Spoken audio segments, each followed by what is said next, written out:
what are the methods are, what are the methods that, what are the technology that you're using to kind of assess people's learning at this moment? So presently, as I said, we have an internal LMS system which is integrated with the CRM. So what we do is we have created different videos in different languages for different processes.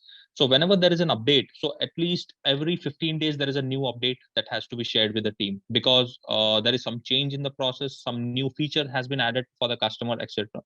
So any update, even if it's just a 2-minute update, 2-minute information that has to be shared with an employee, we do not post, we do not send emails or WhatsApp messages to field source. What we do is there is an LMS system given inside the app. They can click on the learning section. A notification is sent to all the employees. Notification as well as SMS and WhatsApp messages are sent to all the employees so that they can click on it. They can open the LMS, and then there is the latest training material is given over there, where they watch a 2-minute video first. The video tells them what is the new update and what are the do's and don'ts with respect to the update. And after that, there is a questionnaire of 10 to 15 questions in regional language again, which they have to answer.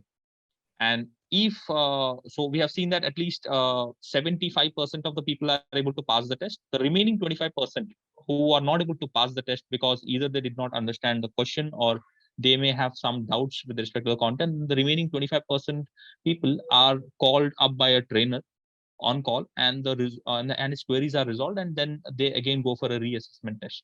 So this is how we are managing daily updates remotely.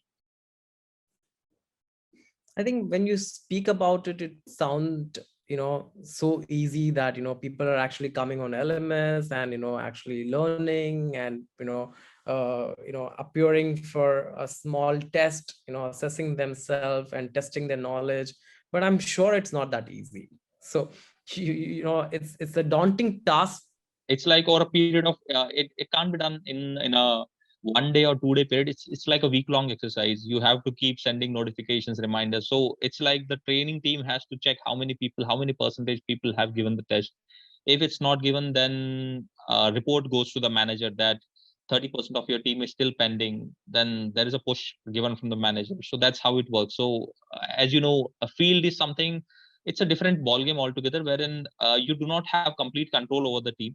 Some people are in the field, they are roaming somewhere, they have their own targets to achieve. So it's difficult for them to tell that you have to give the test today itself. It may not be possible for him.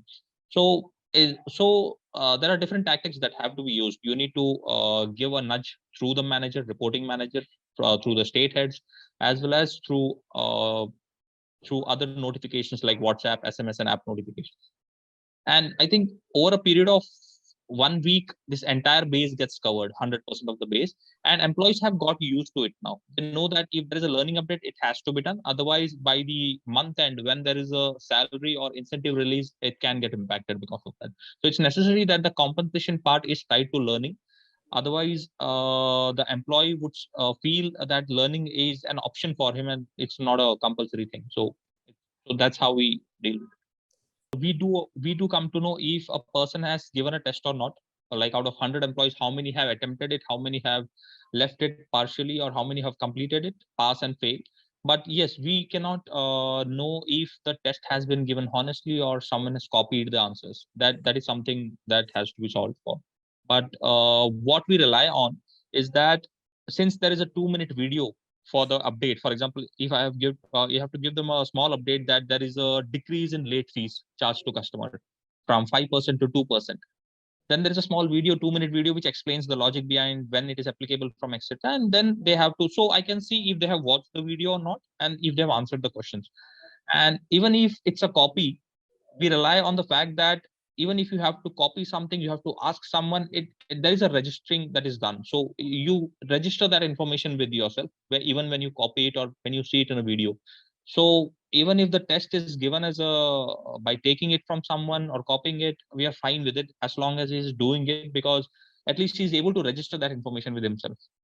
So it is not 100% perfect, but at least you get the message to that person that this update has come.